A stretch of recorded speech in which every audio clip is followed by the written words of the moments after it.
But before we do anything, I think we should probably address what we know now about the debate that you had with Flint Dibble. Yeah. So that was the last time we were here. I appreciate that he came on, and I thought it was going to be an interesting discussion, but it turned out he played fast and loose with the truth, and distorted quite a bit of information that were some key points that you had discussed, one of them being the amount of shipwrecks that were discovered. He greatly inflated the amount of shipwrecks that have been discovered. And then you released a video today that went over a lot of this stuff. And one of the things that went over is the oldest shipwreck that we are currently available. It's about 4,000 years old? About 6,000. 6,000? The Dokos shipwreck. But there's nothing left of the ship. No. And this is what's important. That, what he was trying to say was that it would be preserved by the cold water. That turns out to not be the truth at all. And that these ships that are 6,000 years old, there's nothing left of the actual boat itself. The only thing that's left is pottery and coins and things of the like. Yeah. And especially when you consider the possibility of ships having gone through a cataclysm. Right. It's not likely to, but there's a more central point than that, which really needed to be brought up by the archaeologist in this, which is that archaeology universally accepts that human beings were seafarers as much as 50,000 years ago. And I put the evidence on this into the video. It's not even in dispute. Like the island of Cyprus, the nearest Turkish coast is about 60 kilometers from there. It's always been surrounded by huge deeps. It's always been an island, even at the peak of the sea level, lowest sea level during the Ice Age. Cyprus was always an island. And yet, there's evidence now that it was settled 14,000 years ago, certainly 14,000 to 12,500 years ago. It was settled, in other words, during the Ice Age.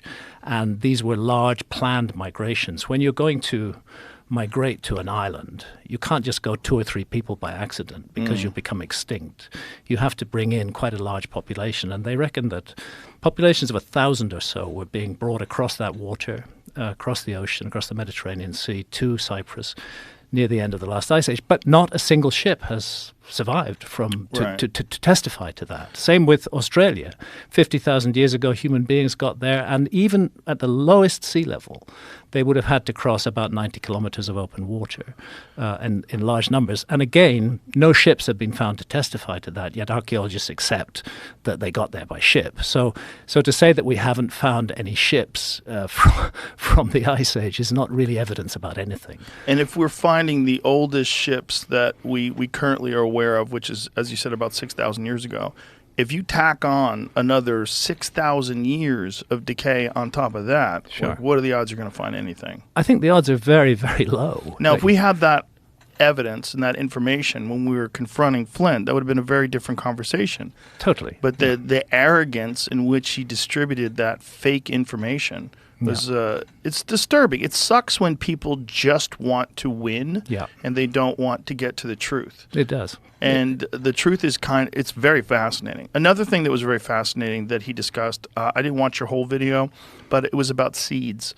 I asked the question, there's a very distinct, noticeable difference between domestic seeds and seeds that are wild. And the difference is the seeds that are wild, they break off easier because it makes sense that it would help them prosper. It would help them be able to spread the seed if it broke off the plant easier. And so they can recognize that. And then when they start using large-scale agriculture, the seeds become more robust and stick to the to the plant because it makes sense that it would, if you're going to harvest all of the plants and then take the seeds off of it, for the plant to prosper, you would want the seeds to be more robust. So there's these changes. And I said, have they ever noticed a domesticated seed going back and having the characteristics of a wild seed? He said no. Yeah. But that's not true That's either. not true either, no. No. It's not it's not true. And the whole notion of the origins of agriculture, I think archaeologists got a great deal more work to do on that. Often I'm misrepresented as saying that survivors of my supposed lost civilization would have brought crops with them. I think that's most unlikely in a cataclysmic situation. What they brought with them was the knowledge that crops can be domesticated. And it's precisely during the Younger Dryas that we see that shift from undomesticated to domesticated crops in the archaeological record. And what I'm suggesting is that these were people who had already conquered that problem. They'd already solved that problem. They knew it could be done, and they brought that knowledge with them and shared that knowledge with the people that they took refuge amongst. Because I don't think we're looking at a mass migration. I think we're looking at a few survivors who are taking refuge after a global cataclysm.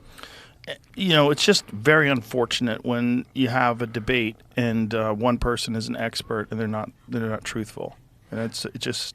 I think it's very bad. I think it's very bad for archaeology. It is, because it reinforces all the things that you've been saying. It does. I mean, to be honest, I felt beaten up after that debate.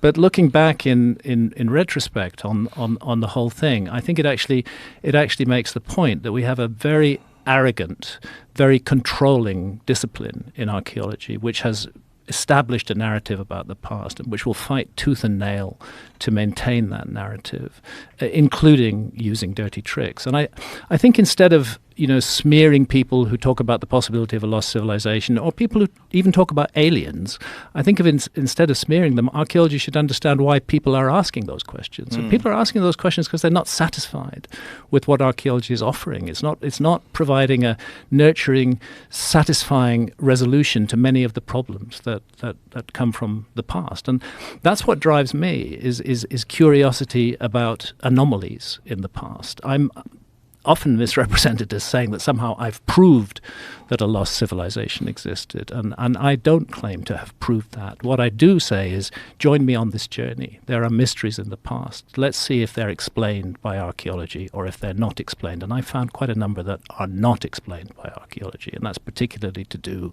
with astronomical alignments, with traditions that are shared all around the world.